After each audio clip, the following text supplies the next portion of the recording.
या व्हिडिओमध्ये आपण 9th मॅथ पार्ट 2 म्हणजे जॉमेट्रीचा फर्स्ट चॅप्टर जे आहे बेसिक कन्सेप्ट इन जॉमेट्री त्यामधील एक्सरसाइज म्हणजे प्रॅक्टिस सेट 1.1 मधील 5वा क्वेश्चन पाहणार आहोत।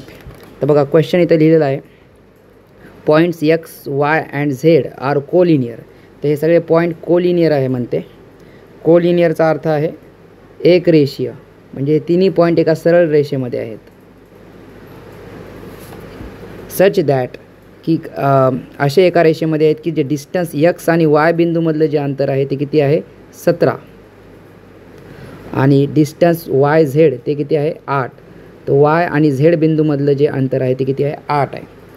तर आपल्याला फाइंड म्हणजे शोधायचं आहे आपल्याला डिस्टन्स एक्स आणि झेड बिंदूमधलं अंतर शोधायचं आहे। तर परत बघा दिलेली माहिती लिहून घ्या आधी। गिवन डाटा काय आहे, आपल्याला दोन डिस्टन्स दिलेत, एक्स आणि वाय बिंदूमधलं अंतर दिलं आहे जे की किती आहे 17 आणि वाय आणि झेड बिंदूमधलं अंतर दिलं आहे किती आहे 8।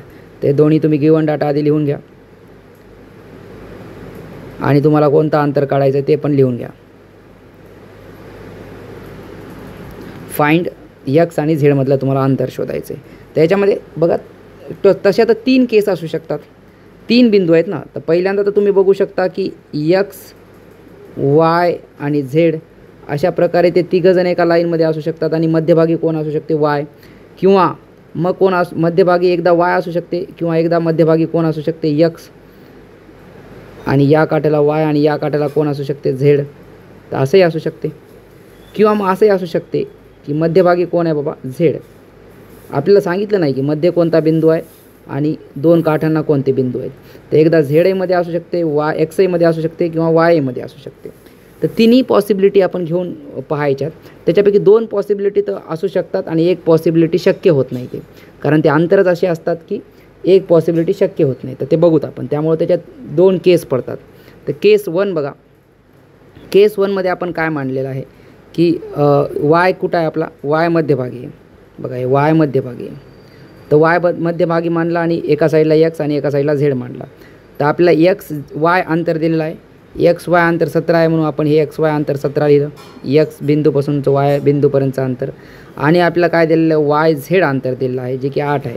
तर वाय झेड म्हणजे इकडं 8 अंतर असू शकते। तर हे आपण मांडली, ही केस बरोबर आहे। एक्सपासून वायपर्यंतचं अंतर 17 असू शकते आणि वायपासून झेडपर्यंतचं अंतर 8 असू शकते। तर हे मांडलं आपण। आता या सिच्युएशनला आपल्याला एक्सपासून झेडपर्यंतचं अंतर काढायचं, म्हणजे हे टोटल अंतर काढायचं इथलं। तर हे 17 प्लस हे 8, तर तुम्हाला स्पष्ट दिसायला की 17 आणि 8 इथून एक्सपासून झेडपर्यंत अंतर किती आहे 25 आहे।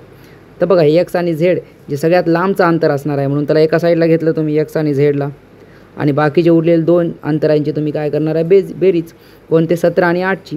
तर एक्स वाय किती आहे बघा 17, एक्स वायच्या जागी 17 टाकलं आणि डिस्टन्स वाय झेडच्या जागी तुम्ही किती टाकलं 8 टाकलं।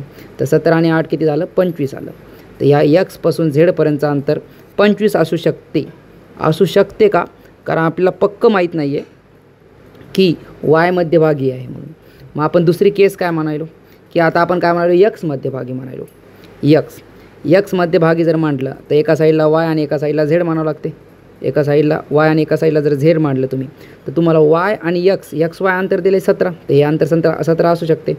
आणि तुम्हाला काय दिलेलं आहे हे बघा एक्स वाय अंतर तुम्हाला दिलं आहे 17 आणि तुम्हाला दिलं आहे वाय झेड 8।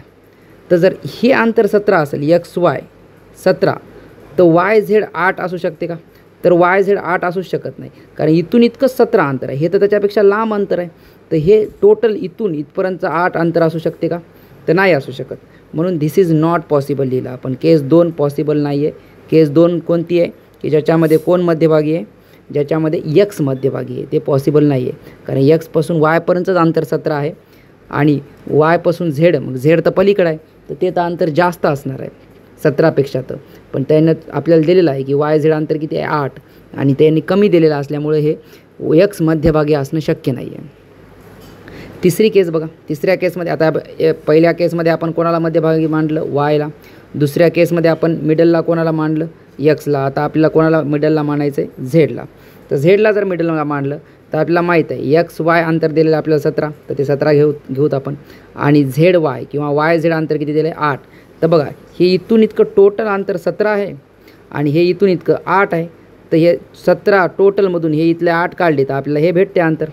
तर सिम्पल आहे। आपलं जे सगळ्यात मोठं अंतर कोणतं आहे, वाय एक्स वाय, ते एका साईडला लिहून घेतलं. आणि बाकीचे दोन छोटे अंतर कोणते येतं, यक्सपासून ते झेडपर्यंत. यक्सपासून ते झेडपर्यंत एक अंतर आहे आणि दुसरं कोणतं आहे, झेडपासून ते वायपर्यंत. तर डिस्टन्स यक्स झेड एका साईड लिहून घेतलं प्लस डिस्टन्स वाय झेड लिहून घेतलं. आपल्याला यक्स झेड काढायचं आहे, वाय झेड दिले, वाय झेडच्या जागी वाय झेडची किंमत टाकली, एक्स वायच्या जागी एक्स वायची किंमत टाकली. आणि हे इकडले +8 इकडं आले तर -8 झाले. 17मधून 8 गेले तर किती उरले, 9 उरले. तर एक्स झेड किती आलं उत्तर, 9 आलं. या आकृतीकडे बघितलं तर तुम्हाला तेव्हाच कळून जाईल की टोटल अंतर एक्स वाय किती आहे, 17, आणि हे इथून इतकं किती आहे, 8. तर हे इकडं किती असणार आहे, किती असणार आहे, 17 व्हायसाठी 8मध्ये किती टाकावं लागणार आहेत, 9. तर इथं 9 टाकावं लागणार आहेत तुम्हाला. इथं 9 टाकले, हे 9 आणि 8च तर 17 होतात. तर एक्स झेडचे अंतर एक तर 25 असू शकते किंवा 9 असू शकते. 25 कधी असणार, परत एकदा सांगा मला, 25 कधी असणार जेव्हा तुम्ही कोणाला मध्यभागी मांडलं, वायला. आणि 9 कधी असणार जेव्हा तुम्ही कोणाला मध्यभागी मांडलं, झेडला. आणि एक्स मध्यभागी असू शकत नाही.